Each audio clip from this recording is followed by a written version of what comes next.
there's a lot of speculation about what Amir Khan's next move is going to be following that devastating knockout loss that he suffered at the hands of Canelo Alvarez. Some people are wondering, will he retire? Will he continue? And most people are assuming he's going to go back down in weight. But will he ever be the same again? We've seen him recover from devastating knockout defeats before, but surely everyone has a limit to how much they can take. When he was losing by KO in the lower divisions and getting dropped a lot, he could tell himself that it was down to being weight drained. But against Canelo, he certainly wasn't weight drained. And he got knocked out in a fashion that very few Canelo opponents have been knocked out in. And Canelo has fought more than his fair share of small guys. So what's Khan going to tell himself as an excuse as to why he got devastatingly knocked? Maybe he will find an excuse. But in the back of his mind, on a subconscious level, can he ever be the same again after this? Maybe he can. Maybe he can go on to beat legitimate top welterweights. Maybe he can do that. He is a very mentally strong person. There's no question about it. Khan is incredibly strong mentally. But he may be a bit too strong for his own good, because that weak punch resistance that he has, the lack of physical strength that he has, even at 147, that's never going to go away. I think Khan is, as I say, too brave for his own good and too ego-driven for his own good. I think he may end up being one of those fighters who has to be saved from himself. You've got fighters out there like Roy Jones and, many others over the years who have fought on long past their sell-by date and suffered all types of devastating knockout defeats. But with someone like Roy Jones, you look at him and think, is it all about ego or is it about money? I'm confident that Amir Khan is far better off financially than Roy Jones is now, and far better off financially than Roy Jones was probably even in his prime. Not to be stereotypical here, but generally speaking, Asian families are very good at managing money, okay, on average. And I have seen nothing to indicate that Amir Khan's family is any different to that. I'm sure they've managed his money very well. He's been very well advised, and him and his family are set for life. They've made investments and they've been very sensible and what have you. So at this stage, I don't think it's so much about money with Khan. Extra money I'm sure will help them in whatever business ventures or endeavors they're trying to pursue, but there comes a time when enough is enough and you have to look at somebody's health and put that before extra money. If you're all set for life, why is Amir going out there and risking his life and his long-term health continuously by, continuing to fight? So I think at this stage of Khan's career, it's more about his pride, his ambition, his ego, and less about money. And as I say, when he suffered the kind of defeats that he has suffered, that can be dangerous. Who's going to call time on Amir Khan's career when it's time? Now, if you go back to when Pacquiao got knocked out by Marquez, leading up to that fight, I had seen a steady decline in Pacquiao as a fighter. And when he suffered that defeat, I was very skeptical about whether he could come back from that type of devastating loss, devastating knockout.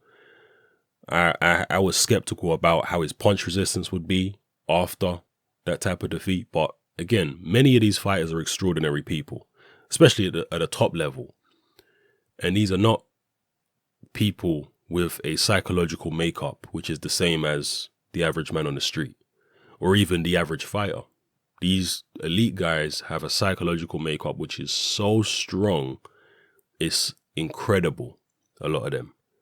And so Pacquiao was actually able to recover from that type of devastating knockout defeat, and his punch resistance to me, hasn't really been that badly affected. Maybe he had a few little jitters maybe against Brandon Rios, but overall, I don't think his punch resistance has, to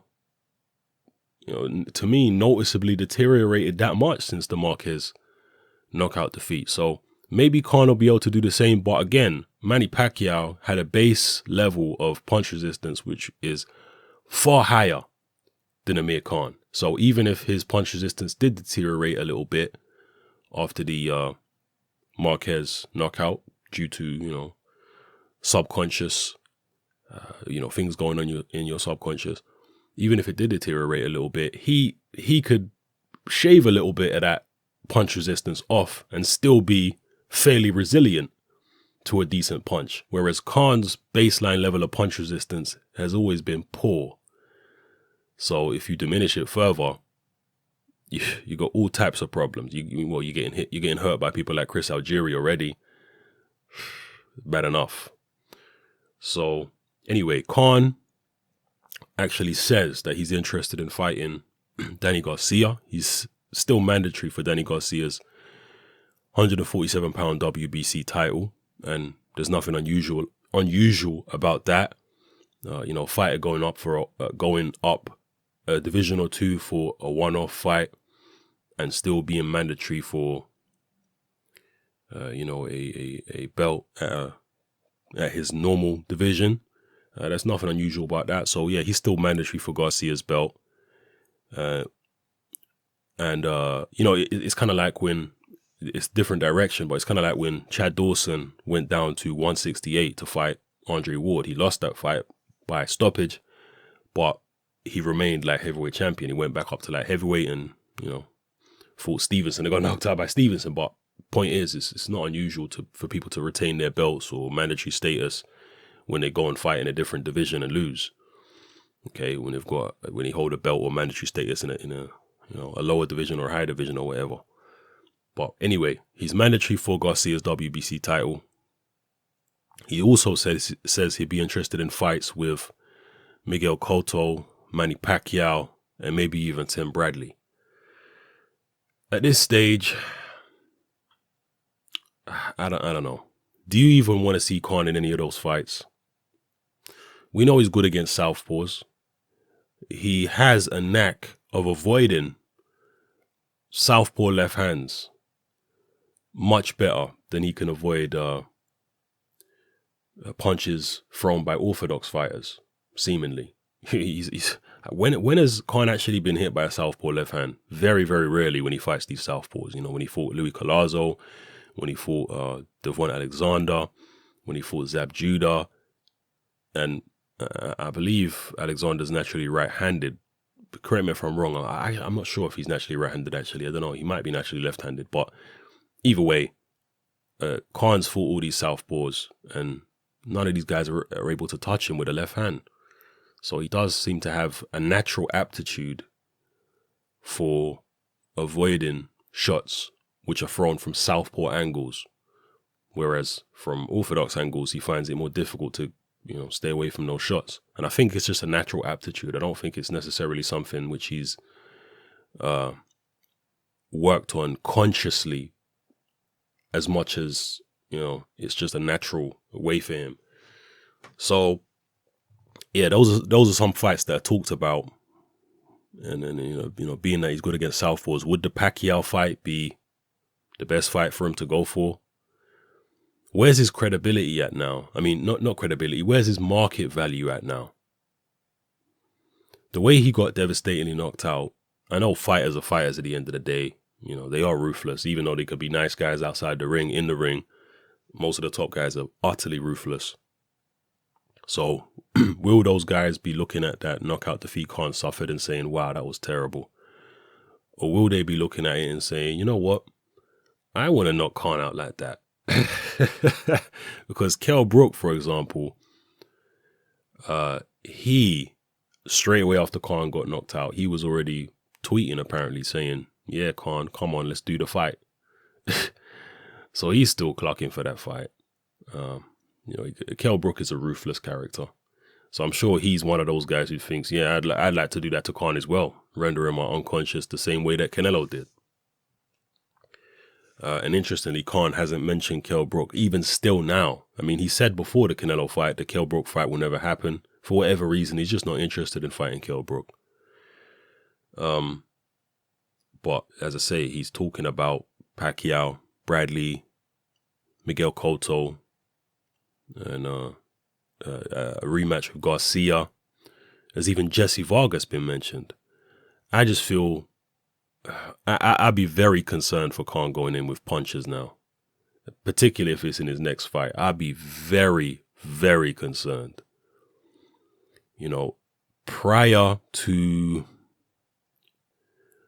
prior to the Algieri fight, I was saying that I would take Khan to beat Danny Garcia. And I still think he's got a decent chance, but I don't know, man. When you see him get so horrifically KO'd the way he was against Canelo, and that's the worst knockout defeat he's ever suffered in his career, you have to imagine at some point Danny Garcia is going to catch him. At some point, if he's behind him on the cards, surely he's going to fly at Amir Khan and just, you know, empty the clip and try and land something, and something will land. Surely, I know Garcia's got slow feet and all that, and he's big, Garcia. He's not as big as Canelo, but he's big. I don't know. I'd just be very concerned. Seeing the way Khan was, I'd be concerned about him going in with any punches. And we know Garcia can punch. He's not as big a puncher as Canelo, don't get it twisted, but he's got more than enough power to seriously hurt Amir Khan. Pacquiao can punch. You know, Kell Brook can punch, obviously. Even Jessie Vargas, I think, is a dangerous fight for Khan. I don't really rate Vargas that highly, but I think it's a dangerous fight for Amir Khan. And I don't want to see Khan get knocked out again. Honestly, like, enough is enough now. I don't want to see Khan get knocked out, man. That's dangerous. The way because when he gets knocked out badly, you know. So I don't want to see it. And I know some people say that one punch knockouts are less dangerous than a sustained beating. Well, Khan's had both. You know, in a Garcia fight, he took a sustained beating. That wasn't a one punch knockout. That was a sustained beating. He took that massive left hook. And then after that, he took loads of punches from Garcia, clean shots. Did you see the state of Khan's face after the Garcia fight? He looked like he'd been beat down by a gang of guys, not just one guy. So Khan has taken a lot of punishment. The Maidana fight, he took a lot of punishment there. Most fights, Khan is coming out, or a lot of fights at least, that Khan's had, he's coming out looking marked up. He's taking a lot of punishment, man. And on top of that, he's suffering devastating knockouts like he did against, Canelo Alvarez, and, you know, earlier on in his career and whatnot. And he's been dropped many, many times. So I just don't want to see Khan in that position again, man. I don't want to see it. If it was up to me, if I was a family member of his, or I was a personal advisor of his, or his trainer or whatever, I'd personally be urging him to retire. That's what I'd be doing. He is fixated on trying to ascend to the top of the pound for pound list. Again, I've said this many times before. If you're a boxer and you make it to the top level, you don't get to the top level by listening to people like me who tell you should retire now. You don't get there by doing that. You get there by not listening. You know, this is the double-edged sword. This is the gift and the curse that makes a lot of these top fighters successful, but at the same time, makes them a danger to themselves. And I've gone into this before, because they get to the top by not listening to people. Because most of these top fighters, if you listen to them and you listen to their stories, they've always had naysayers. They've always had people all their lives who have told them, you're not going to make it, you're not good enough, this, that, and the other. And the average Joe, the average fighter, the average person is going to take those criticisms and start to believe them after a while and start to doubt themselves. What separates these top fighters, you know, people like Khan and, you know, many top fighters from the average Joe is that they don't take that criticism to heart and believe it. They totally reject it and carry on with their own thing. Now, don't get it twisted. Some fighters don't have to go through that type of criticism. Some fighters are praised from the very beginning. Okay, so there are different situations. Some fighters are obviously a lot mentally stronger than others, but in the case of a lot of them, they were told from young by people, you know, people they know socially and whatnot, and critics as they come up as fighters, you're never going to make it, this, that, and the other. And so they learn to trust their own mind. And that's how they become successful. So once they're at the top and they've got there by trusting themselves and believing in themselves, why are they then going to turn around and listen to other people when they say, it's time to call it a day? I think you've had enough. Your career's only going downhill. You know, so I get that. But as I say, it's a double-edged sword, because the fighter, you know, quite often don't know when to quit. He don't know when he's finished. You know, Holyfield kind of went through that. We've seen many fighters go through that. Roy Jones is going through that. There are just countless fighters who just don't know when to quit, because they got to the position they're in by not listening. So that in their mind, they're thinking, why should I listen to other people, you know, random people now? Why should I listen to people telling me to quit now? They've been telling me to quit all my life. You know, I don't know when the right time is to quit. So, I don't know. I worry for Khan. I'm concerned for Khan. I hope he would retire right now. That's my personal hope, because I'm concerned for him. But maybe he'll go on and prove me wrong and, you know, have a great career at welterweight and what have you. But him against Miguel Cotto, oh man, I think that could get very ugly. I don't see that ending well for Khan, man. Maybe I'm wrong, but that's just my gut instinct. Anyway, people, this is a bit longer video than I wanted it to be, but just drop your comments in the comment section below and let me know how you feel about everything I've touched on in this video. All right? It's your boy Hatman. I'm out.